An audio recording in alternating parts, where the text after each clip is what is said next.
Quando o céu invade a terra. Guia prático para uma vida de milagres. Bill Johnson. Capítulo 15. Como perder um avivamento. Antes da chegada do Messias, os líderes religiosos tinham orado e ensinado a respeito da sua vinda. Havia uma certa agitação, em escala mundial, até mesmo na sociedade secular, diante da perspectiva de que alguma coisa maravilhosa estava por acontecer. Foi então que, numa manjedoura em Belém, Jesus nasceu. Os magos, que observavam as estrelas, sabiam quem ele era, e viajaram uma longa distância para adorá-lo e dar-lhe presentes. O diabo também sabia disso, e fez com que Herodes matasse os primogênitos, numa tentativa de abortar o plano de redenção da humanidade por Jesus. Não tendo sucesso nisso, o diabo quis seduzir Jesus ao pecado, no deserto. O que é ainda mais surpreendente é que a presença de Deus entre os homens foi percebida pelos endemoniados. Assim aconteceu com o Geraseno. Quando ele viu a Jesus, caiu aos pés do Senhor em adoração, e logo depois foi liberto da sua vida de tormentos. Não obstante, os líderes religiosos, que tinham orado pela sua vinda, não o reconheceram quando ele veio. Paulo e Silas pregaram o evangelho por toda a Ásia Menor. Os líderes religiosos disseram que eles eram do diabo. Uma moça, porém, que era adivinha e endemoniada, disse que eles eram de Deus. 264 Como pôde acontecer que aqueles que supostamente estavam cegos espiritualmente tenham tido condições de ver, e aqueles que eram conhecidos por sua sabedoria não tenham reconhecido o que Deus estava fazendo? A história está repleta de pessoas que oraram para uma visitação de Deus, mas não a reconheceram quando ela veio. Isso aconteceu até mesmo com alguns que tinham um grande relacionamento com Deus. Uma cegueira diferente. Muitos crentes têm um tipo de cegueira que o mundo não tem. O mundo sabe qual é a sua necessidade. Mas os cristãos, uma vez tendo nascido de novo, gradualmente vão deixando de reconhecer a sua necessidade. Algo ocorre, quando alguém está desesperado pela presença de Deus, que o faz com que reprovem de Deus, ou não. Jesus falou sobre isso, ao dizer, eu vim a este mundo para o juízo, a fim de que os que não veem vejam, e os que veem se tornem cegos. O testemunho da história e o registro das Escrituras nos advertem quanto à possibilidade desse erro. Aquele, pois, que pensa estar em pé veja que não caia. Mateus diz que é porque o coração deste povo está endurecido. O endurecimento do coração foi decorrente de que o povo, tendo tido uma experiência com Deus, não se manteve no que Deus estava fazendo. Nosso coração não está endurecido quando reconhecemos a nossa necessidade e com muito ardor buscamos a Jesus. Esse primeiro amor de algum modo nos mantém em segurança, no centro das atividades de Deus na terra. A igreja de Éfeso recebeu uma carta de Deus.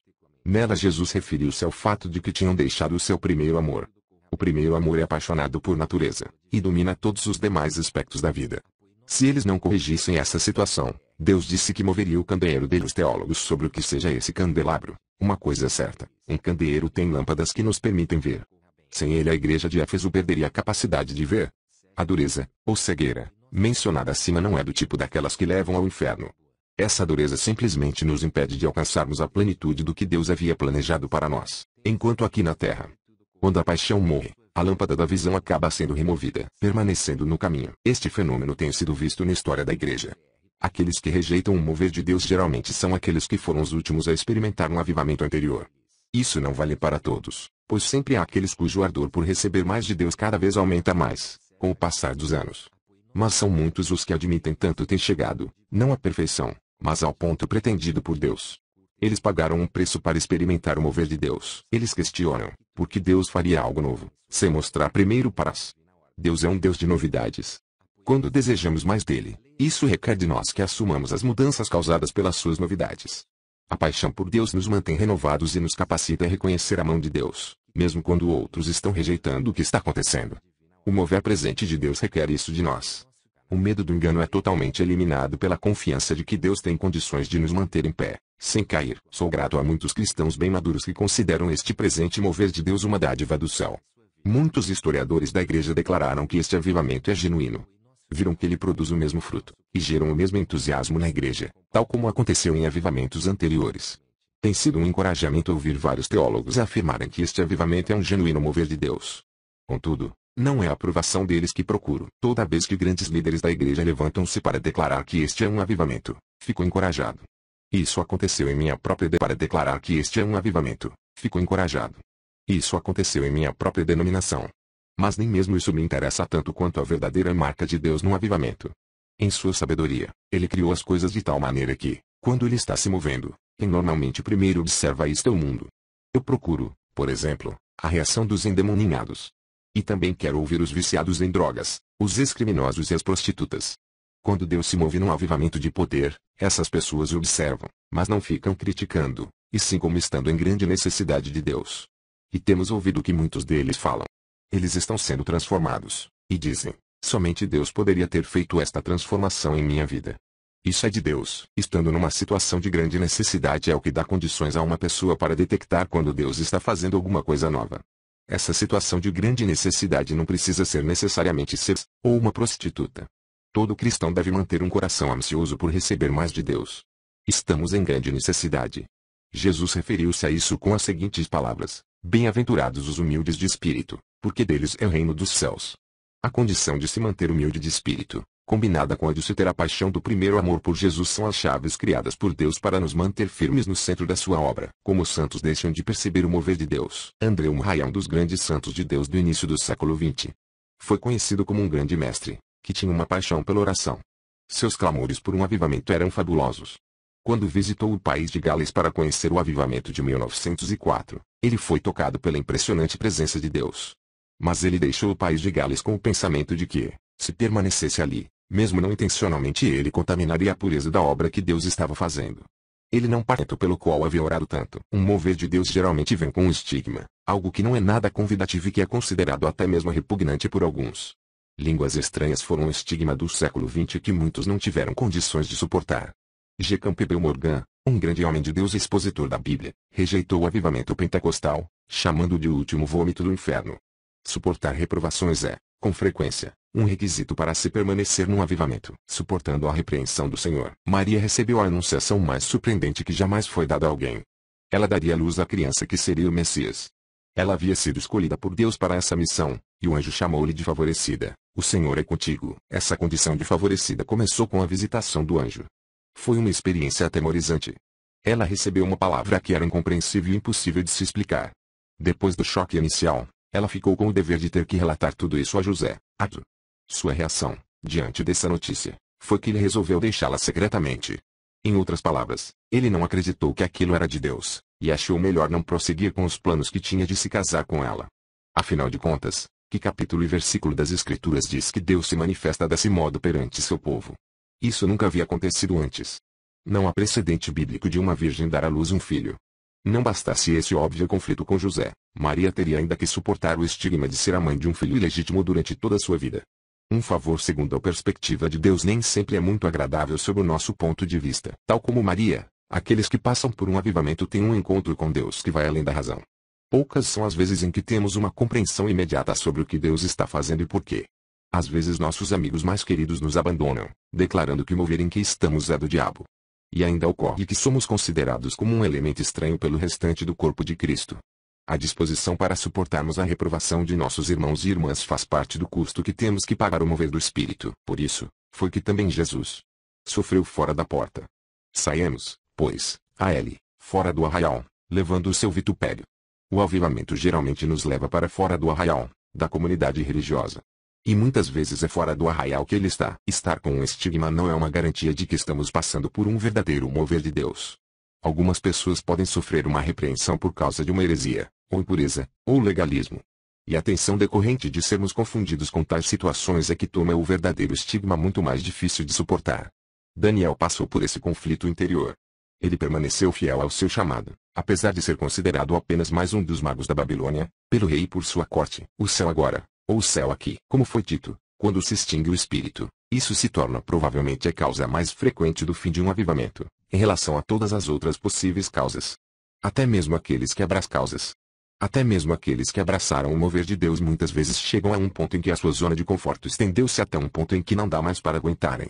Então passam a procurar um lugar para se situarem, um lugar em que possam ter compreensão e exercer o controle. A segunda maior razão para o fim de um avivamento é quando a igreja começa a esperar a volta do Senhor em vez de dedicar-se a buscar um maior irrompimento nas linhas do inimigo no desempenho da grande comissão. Tal postura não é incentivada nas Escrituras. Ela transforma a bendita esperança num bendito escape. Querer que Jesus volte agora é o mesmo que sentenciar bilhões de pessoas ao inferno por toda a eternidade. Não é que não devamos ansiar pelo céu. Paulo disse que essa esperança é um conforto para o cristão. Mas querer o fim de todas as coisas é pronunciar um juízo sobre toda a humanidade que está fora da igreja. Até mesmo Paulo não quis voltar a Corinto até que a obediência deles fosse total. Será que Jesus, aquele que pagou o preço por todo o pecado, Está ansioso para voltar sem que a grande colheita final tenha ocorrido? Creio que não. Desejar que a igreja esteja no céu agora é de fato a contrafação de se buscar primeiramente o reino. Há uma diferença entre clamar pelo céu agora, e clamar pelo céu aqui. Se um avivamento nos levar para o fim de nossos sonhos, será que isso significa que alcançamos o fim dos sonhos do Senhor? Um avivamento tem de ir para um ponto muito além de tudo o que possamos imaginar. Se ficar aquém, ficou sem cumprir todo o seu propósito. Muitos avivalistas tiveram irrompimentos tão significativos nas linhas inimigas que tiveram visões de que a vinda do Senhor estava próxima. E eles falharam em sua missão, recebida de Deus, de habilitar a igreja para fazer o que eles haviam recebido do Senhor. Em consequência, eles alcançaram multidões, em vez de nações e gerações. Temos de planejar como se tivéssemos uma vida inteira para viver, mas trabalhar e orar como se tivéssemos bem pouco tempo à nossa frente. Encontros fechados. Os discípulos, que estavam acostumados a ver Jesus surpreendendo-os a toda hora, viram-se ainda numa outra situação totalmente fora do comum. Tiveram que esperar pelo cumprimento da promessa do Pai, fosse isso o que fosse. Os 10 dias que passaram juntos sem dúvida lhes deu uma oportunidade para expressar seu pesar por terem discutido quem seria o maior entre eles, e quem nunca abandonaria o Senhor. Alguma coisa havia acontecido, pois eles permaneciam juntos, sem a presença de Jesus para os manter em paz. Eles estavam perto de terem um encontro que tornaria insignificantes todas as outras experiências anteriores, em comparação com o que estava para acontecer. Deus em breve iria enchê-los por completo com a sua própria pessoa, dando-lhes o poder que eles tinham visto fluir através de Jesus, de forma a explodir dentro deles. Seria a culminação dos esforços de Deus para a restauração e para o comissionamento do homem, o que estava interrompido desde que o homem deixou de cumprir o seu chamado para dominar sobre a terra, conforme narrado em Gênesis. O que estava por acontecer seria um marco de extrema importância para sempre. 10 dias haviam se passado, o Pentecostes tinha chegado, e eles ainda estavam orando como vinham fazendo nos 9 dias anteriores. De repente, o salão em que estavam 120 pessoas agora se encheu de som e de vento, de fogo e de manifestações estáticas de louvor expressas através de línguas conhecidas e desconhecidas. Não importando como se possa interpretar as instruções de Paulo sobre os dons espirituais, há um ponto importante com o qual todos temos de concordar, é que aquela reunião de Atos 2 foi totalmente dirigida pelo Espírito Santo. Aquela igreja recém-nascida não tinha ainda aprendido o suficiente para querer controlar Deus. Os crentes não tinham ainda desenvolvido preconceitos sobre que práticas seriam aceitáveis e quais as que não seriam aceitáveis. Eles não tinham uma base na Bíblia nem na experiência para entender o que estava acontecendo. Observemos as características desse culto dirigido pelo Espírito. Estavam orando. Estavam em unidade. Todos falaram em línguas. Incrédulos ouviram aquelas línguas. Periram aquelas línguas. Pessoas foram salvas. Considerem em que situação difícil aqueles 120 homens de Atos 2 estavam. Eles haviam acabado de ter um encontro com Deus, sem que um capítulo ou versículo tenha sido escrito para explicar o que tinha acontecido. Pedro, sob a direção do Espírito Santo, usou Joel 2 como texto para dar respaldo à experiência pela qual estavam passando. Joel 2 declara que haveria um derramar do Espírito Santo, com profecias, sonhos e visões. O derramar do Espírito aconteceu em Atos 2 tal como prometido, mas não teve nenhum dos complementos mencionados por Joel. Em vez disso, foi com o som de um vento, e com fogo e com a línguas. Foi Deus que usou aquela passagem para dar suporte a essa nova experiência. O próprio fato de que aqui parece haver uma interpretação imprópria das Escrituras serve para nos mostrar que somos nós que muitas vezes temos uma abordagem incorreta da Bíblia. Ela não é um livro de listas que confinem ou encurralem a ação de Deus. A palavra não contém Deus, a palavra não contém Deus, ela o revela. Joel 2 revelou a natureza da obra de Deus entre os homens. Atos 2 é uma ilustração do que Deus pretendia através da profecia. Ser ou não ser ofensivo. Muitos cultos cristãos pretendem ser tão não ofensivos quanto possível. O que tomam como verdade é que qualquer uso dos dons do Espírito dispersará as pessoas, desviando-as do Evangelho. Contudo, eles já se desviaram. Para a maioria das pessoas, um culto muito expressivo, a ministração de dons espirituais, e coisas semelhantes apenas fazem com que se desviem os crentes que tenham tido a infeliz experiência de terem sido ensinados contra elas. Mas muitas dessas pessoas acabam voltando para quem tem essas experiências quando estão enfrentando uma situação impossível e precisam da ajuda de alguém experimentado no Evangelho de poder. A igreja tem o vício nada saudável da perfeição, aquela do tipo que não dá espaço para desordens. Tal padrão somente pode ser alcançado restringindo-se ou rejeitando os dons do Espírito. Tudo, porém, seja feito com decência e ordem. O tudo desse versículo refere-se às manifestações do Espírito Santo. Por discutir quanto à ordem, manter tudo em ordem tem se tornado a nossa grande comissão. Os dons do Espírito interferem no conduzir as coisas em ordem, e a ordem torna-se a coisa de maior valor. Assim, por que dar valor a uma desordem ocasional? Não havendo bois, o celeiro fica limpo, mas pela força do boi há abundância de colheitas. Desordens são necessárias para o crescimento. Quão importante é o crescimento para Deus? Jesus certa vez amaldiçoou uma figueira por não ter frutos fora da estação. Numa de suas parábolas um homem foi lançado para fora, nas trevas, por ter enterrado o seu talento, não tendo obtido um aumento para o seu senhor. Há uma enorme diferença entre um cemitério e uma creche. O primeiro está em perfeita ordem, mas o segundo tem vida. Uma pessoa que não tenha filhos pode entrar na creche de uma igreja e, vendo as crianças alegres, movendo-se em suas brincadeiras, talvez diga, erroneamente, que está tudo em desordem. Em comparação com a sala de estar da sua casa, por certo está tudo em desordem. Mas quando um dos pais entra na sala das crianças e vê que o seu filhinho está brincando com seus coleguinhas, para ele está tudo perfeito. É uma questão de perspectiva. A ordem tem o propósito de promover a vida. Além desse ponto, ela trabalha em sentido contrário ao que consideramos de valor. Na imagem dele, não chegamos a Deus quando vivemos com a nossa imagem de quem ele é. Temos o hábito de fazer com que ele se pareça conosco. De fato, se pensamos que o entendemos, provavelmente nós o conformamos à nossa própria imagem. Tem de haver ainda alguns aspectos misteriosos em nosso relacionamento com aquele que se propôs a operar além da nossa imaginação. Empenharmos-nos a conhecê-lo significa lançarmos-nos numa aventura em que muitas questões surgirão. Nosso desejo, nascido de Deus, de um avivamento tem de nos tornar totalmente ansiosos de reconhecê-lo, quando ele vier. Sem essa ansiedade, ficamos satisfeitos com o nosso status à história. A história não pode ser mudada eficazmente até que estejamos dispostos a sujar as mãos. Isso acontece quando aceitamos o chamado de nos infiltrarmos no sistema babilônico. Disso, porém, vamos tratar no próximo capítulo.